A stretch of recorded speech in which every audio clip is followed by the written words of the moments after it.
I think what makes film still stand the test of time isn't just the feel of putting in a reel and shooting it. It's the colours that can never be really replicated. Unfortunately, as time has gone on, it's harder to replicate when there are less film stocks around. That's why we must cherish when new films come out. My first roll of 400D went into my Minolta 500, which, as you can tell by these photos, did not do a really good job because its shutter controls are not accurate and shoots photos at a lower exposure, meaning that they are underexposed. My second roll of 400D went into my Mamiya 645, which had some camera issues. I'd never used this camera before. I did eventually get it to work, but not before I had ruined all of these photos. I did eventually get some test photos from the reel, like this double exposure, or this shot of this car that was right outside the camera store when we were trying to get it to work. Apart from a little underexposure under a high contrast scene, it's a pretty cool photo for a first attempt using this camera. This film was reasonably expensive, and it sucks that I've wasted so many shots. I eventually got it to work on my Mamiya 645, but I didn't want to shoot on a camera I had issues with until I got more familiar with that camera.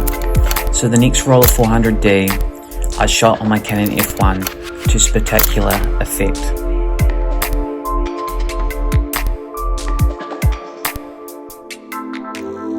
My final rolls of Cinestill 400D had even better photos shooting them on 120. They really gave me shots with wide tonal range, like this shot of the lighthouse facing towards Wellington.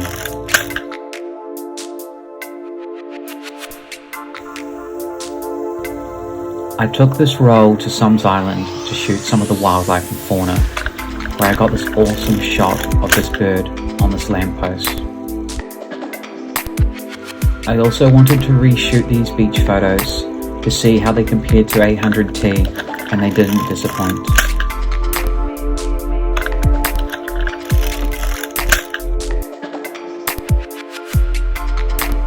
Last time I was here, I took this photo, which due to 800T's chemical properties had a cool halination effect on the white walls, which gave it a luminescent glow that I really loved, and I wanted to see how this would look in 400D. I really did enjoy how this wall has a slight glow that is less pronounced than the 800T. After I shot that photo, I captured this perfectly timed shot where the cloud behind the chimney was perfectly aligned, allowing for it to have a look like it was coming out of the chimney. I saved a few photos on this roll so I could do a photo shoot with a friend that he could use for his music projects. I also shot some aerochrome whilst doing this, but that is for another video. We went to my favourite place to shoot 400D, Wellington's Botanic Gardens. As the year for us moves to winter, we didn't have much time for the shoot in the golden hour, but we did get some awesome shots, one of which is this one, which I'm very happy with. Unfortunately for the next photo, I did not meter correctly and it was underexposed. And for this other photo, it was not going to be a good photo even with the odd frontal light leak. However, I really do like this last photo, even if he's squinting a little bit. This is definitely a spot that I'd like to go back to for its vibe.